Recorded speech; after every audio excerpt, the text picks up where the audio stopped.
This copyrighted telecast may not be reproduced, retransmitted, or used in any form without the authorized written consent of NASCAR Broadcasting. NASCAR would like to thank all of our loyal fans for your continued support, and we hope you enjoyed today's broadcast.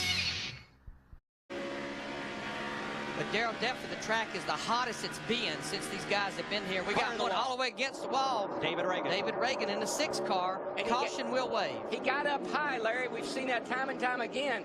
Got that dirt all over his tires and could not get the car back down. And David comes in here 5th in the points, the top finishing rookie in the first 2 races. It was matching yesterday's record number of caution flags, and here's a reason why. Yeah, you see, he just gets up out of the groove. Now you watch the dust start to fly. See the dust and dirt that's coming up around the car? That's just that's residue from the tires and the sand and everything else that's up against the outside wall. And Darrell, we talked about no grip. The higher you go, the worse it gets. Rookie David Reagan, 5th at Daytona, highest rookie in the point standing. Well, not much of a fight, was it? It was not a fight at all. Those 2 Dodges. But David Strimmy had a trouble good run turn 1. yesterday. Big pile up. Casey Mears is in it. Robbie Gordon. And this is about the way that Casey Mears' day started yesterday, about this time before lap 10 in the Busch race. It's just really, really difficult to hook these cars up. Mears here on that restart, though. Saw him right here. Here he goes. We saw him on that restart try to get up on the outside. He got in the fence a little bit, but I don't think that had anything to do with what happens to him here. Ooh. It's almost like it all started with Robbie Gordon in the 7. Ward Burton in the 4 got together. Yeah, Robbie drove down underneath Ward, and they got together, and Casey was high on the outside in the 25 and put him in the fence. It was just a victim, and that's exactly what he was. New racetrack has a tendency. Oh, turn 4. Turn 4, got a car around. Joe Nemechek. Here comes Dave Blaney into the wall. 22. Looks like those 2 are the only 2. Blaney just tried to get on the brakes to stop, and it turned him right. No right front. Has no right front. Now, Blaney has been Toyota's brightest hope in this young season. He's been the best running Camry at Daytona and California.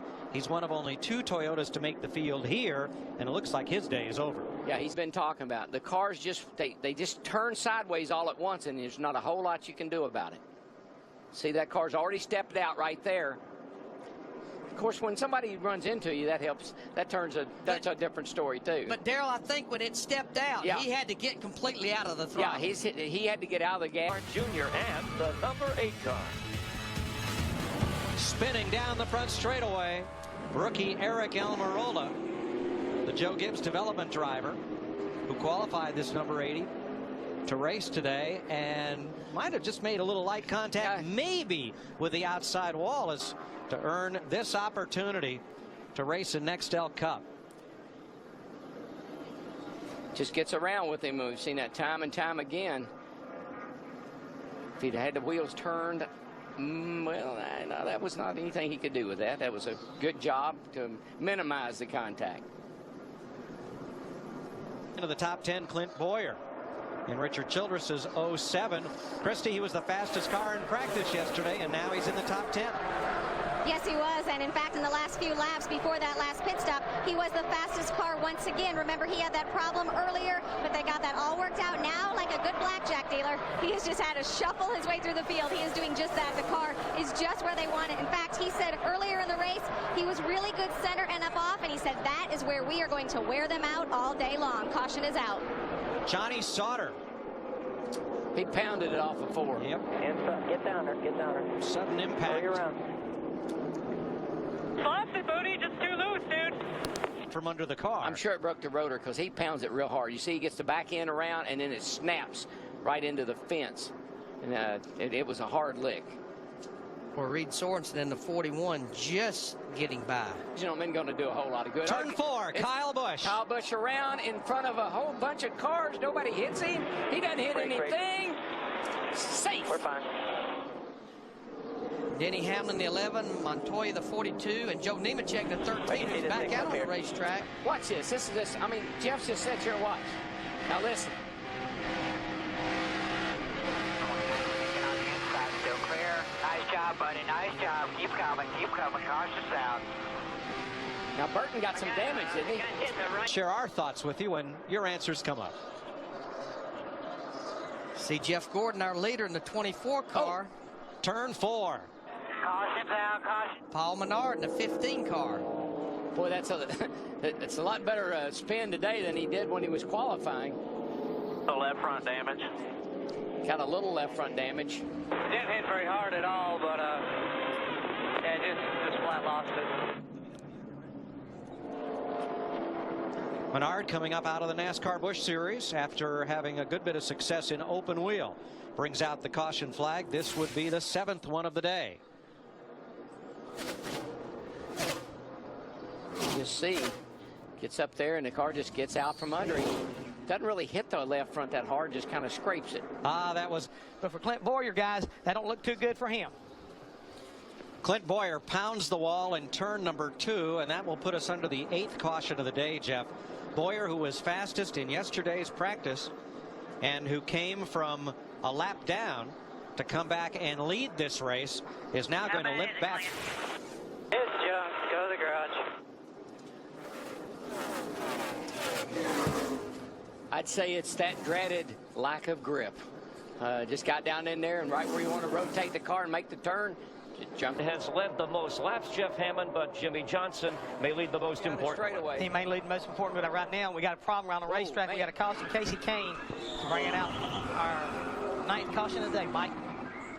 Another incident where a driver gets back on the gas and the car steps out from under him. Our pole sitter, Casey Kane, hard in the wall, turn 2. Exactly what happened to him about this point in the race yesterday. I would have thought that turns 1 and 2 would be getting kinder to these guys because it's shading down. They're getting a lot of shade on that turn.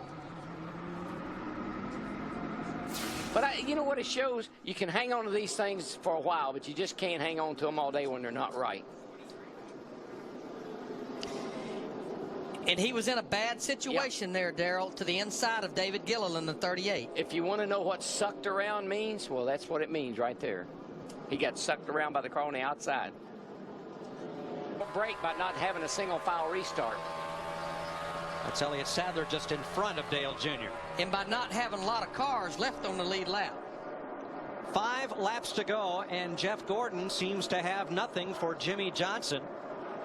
Johnson's lap time's a 1/10 of a second plus quicker than Gordon. Denny Hamlin is 3 seconds back. Here's the gap. Pretty good day for the Hendrick boys. Yeah, right now 3 cars in the top 10, including Kyle Busch in the 5 car back in 9th. Next week, NASCAR's fastest track, Atlanta. More of the same. And plenty of good tickets remain. And Darrell, just talking about that 48 car, you and I have conversations a lot about this group. You just can't get them down. They crash at Daytona, finish 39th. They come back to Fontana, finish 3rd, and look what they're doing here today. Yeah, he should. I mean, very easy could have won Fontana. I mean, he had a good car, and he had a problem in the pits. But today, he's on a rail, man. He's not going to complain about the tires or the track. 120, 3140 behind you. This battle isn't over. Ryan Newman, Tony Stewart, and Kyle Busch, 7th, 8th, and 9th. Tony likes the bottom. Newman likes the middle. Kyle Busch will run anywhere that's paved. I would think with the 4 tires that the 20 has, he would have the advantage eventually. Yeah, Ryan Newman, the 12 was another car that actually stayed out. While we're watching this battle, we're just going to update you on Jeff Burton, who came in here 2nd in the points. Those guys are still on the lead lap back in 15th here with 2 to go. Anywhere that's paved. Look out, look out. And Kyle Busch was smart enough to know that was not going to work out. I don't know how many wide that was, but it was too wide. And on the left of your screen for 4th, Mark Martin and ex-teammate Matt Kenseth go at it. Wait, the white flag's out for Pete's sake. Oh, shucks. This is just getting good, boys. Yeah.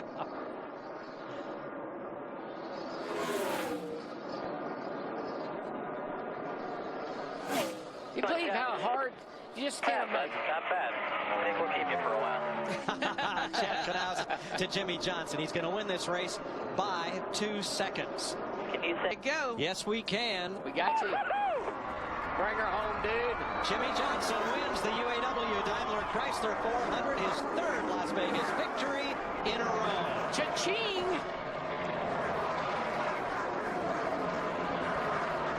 Guys, incredible job. I could not be 50 wins. 150. everybody. I could not be prouder. Could not be prouder. Jimmy, you're awesome. Stevie, you did a great job. Hendrick Motorsports' 150th win is what they were talking about right there. For Hendrick Motorsports, a 1-2-3 finish for Chevrolet. Jimmy Johnson will head for victory lane, and they've moved it. He's got to find it first.